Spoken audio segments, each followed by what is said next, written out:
há um versículo que muitos apelidaram de o mais assustador da Bíblia. Então, eu lhes direi claramente, e nunca conheci vocês, afastem-se de mim, vocês que praticam o mal, desobedecendo os meus mandamentos. A mensagem mais famosa de Jesus, o Sermão da Montanha, concentrou-se nos corações de seus ouvintes, especialmente em seus discípulos. A conclusão desse longo e excelente sermão ressalta a necessidade vital de obedecer aos mandamentos de Cristo. Ele não se contenta apenas com uma mera profissão de fé religiosa externa, por mais impressionante que seja. Para obter entrada no céu, todo o julgamento está confiado a nosso Senhor Jesus, e Ele tem o poder de prescrever novos termos de vida e morte, julgando as pessoas de acordo com eles. É uma declaração solene desse poder. De acordo com esse poder, a lei de Cristo é estabelecida. Não basta apenas dizer, Senhor, Senhor. Devemos reconhecer Cristo como nosso Mestre em nossas palavras e ações, garantindo que nossos atos estejam em harmonia com essa crença. Meras palavras não são suficientes, pois Deus conhece nossos corações e desejos, a verdadeira essência está além de demonstrações externas de respeito. Os homens frequentemente trocam elogios, mas estes são apenas gestos educados e não atos reais de serviço, não sendo considerados valiosos aos olhos de Cristo. É fundamental a persistência em viver uma vida de obediência sincera. É imprescindível entender que, mesmo que possuamos todo o conhecimento e fé capaz de remover montanhas, se não amarmos e alcançarmos os outros, seremos vazios. A graça de Deus é essencial e jamais alcançaremos o céu apenas com nossas obras. Devemos ser cautelosos para não confiar apenas em privilégios e aparências externas, pois isso pode nos levar à destruição eterna, como aconteceu com outros que abraçaram falsas crenças. No dia do juízo, o Senhor nos dirá, e nunca vos conheci, afastai-vos de mim, vós que praticais a iniquidade. Não basta apenas proclamar, Senhor, Senhor. É fundamental fazer a vontade de Deus. Se alguém possui uma reputação de piedade, mas ainda se envolve em comportamento injusto, será rejeitado. Aqueles que escondem um coração hipócrita atrás de uma fachada de respeitabilidade enfrentarão as consequências. O Senhor não os conheceu de verdade, pois sempre soube da maldade de seus corações, assim como aconteceu com Judas. Cristo desejava a presença de todos em seu tempo na terra, inclusive os pecadores. Porém, quando voltar em glória, separará os verdadeiros servos daqueles que apenas professam sem praticar. É um alerta de que homens podem cair das maiores esperanças às profundezas da miséria, indo do céu ao inferno. Essa mensagem deve ser levada a sério, e cada um deve refletir sobre suas crenças e ações. Ouvir as palavras de Cristo não basta, é preciso agir conforme elas para encontrar a bênção em nossas vidas. Assim, aquele que ouve e pratica as palavras de Cristo é comparado a um homem sábio, pois edifica sua casa sobre a rocha. Mesmo diante de adversidades como chuvas, enchentes e ventos, sua casa permanece firme, pois está fundamentada na rocha. Por outro lado, quem ouve as palavras de Cristo, mas não as pratica, é como um insensato que constrói sua casa sobre a areia. Diante das mesmas adversidades, sua casa desaba, e sua queda é grande e completa. Cristo divide os ouvintes de sua palavra em duas categorias: aqueles que ouvem e fazem o que ouvem, e aqueles que apenas ouvem, mas não praticam. De ouvir as palavras de Cristo não basta, ou devemos obedecê-las e colocá-las em prática. Felizes e abençoados são aqueles que ouvem a palavra de Deus e a observam constantemente. Quem faz a vontade de Deus é considerado irmão, irmã e mãe de Jesus. A lição geral desta parábola é que a única maneira de assegurar nossa salvação e a eternidade é ouvir e obedecer as palavras de Jesus. Devemos colocar em prática suas palavras, especialmente as do Sermão da Montanha, que são totalmente práticas. Nossa prioridade máxima deve ser garantir nosso lugar no céu. Para isso, devemos ouvir e seguir fielmente as palavras de Jesus, tornando-as partes de nossas vidas. Devemos certificar-nos de que seremos bem-vindos nas moradas eternas quando enfrentarmos nossos momentos finais. Muitos negligenciam essa preocupação, vivendo como se este mundo fosse tudo o que importasse, construindo para a terra, mas não para o céu. Vamos lembrar que Cristo é o nosso alicerce, e é nele que devemos fundamentar nossas esperanças do céu, baseando-nos na plenitude de seu mérito. Muitos professam desejar ir para o céu, mas cometem o erro de colocar suas esperanças em fundamentos frágeis, como a prosperidade mundana, a profissão externa de religião ou suas próprias performances e reputação. Essa é uma decisão tola, pois tudo além de Cristo é como areia. Jesus revela um tipo de conhecimento pessoal ao afirmar que não conhece aqueles a quem ele chama de malfeitores, falsos cristãos e falsos mestres. O que importa é que Deus nos conheça profundamente e nos ame. Ele é o bom pastor que cuida de seu rebanho e conhece suas ovelhas. No julgamento, Jesus advertirá aqueles que tentaram justificar-se com base em suas obras, mas falharam em ter fé naquele que Deus enviou, Cristo.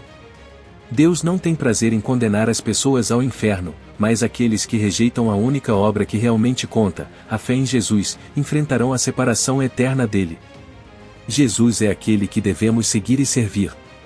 Construir nossa vida e esperança no firme alicerce que é Cristo é a garantia para estarmos preparados para a vida eterna. Sejamos sábios e escolhamos alicerçar nossas vidas na rocha que é Jesus, para que ao enfrentar o juízo final, possamos ouvir as palavras: bem feito, servo bom e fiel, entra na alegria do teu Senhor.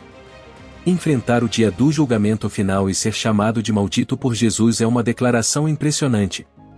Alguns dos mencionados aqui realizaram atos espirituais notáveis, como profetizar, expulsar demônios e fazer maravilhas. Embora essas ações sejam grandiosas, elas não têm valor sem uma genuína comunhão e conexão com Jesus. A salvação, em circunstância alguma, é baseada em conhecer Jesus e ser conhecido por Ele, não apenas em confessar verbalmente ou confiar em obras espirituais. Nossa segurança está em estar ligados a Jesus. Sem essa conexão, todos os milagres e grandes obras não provam nada.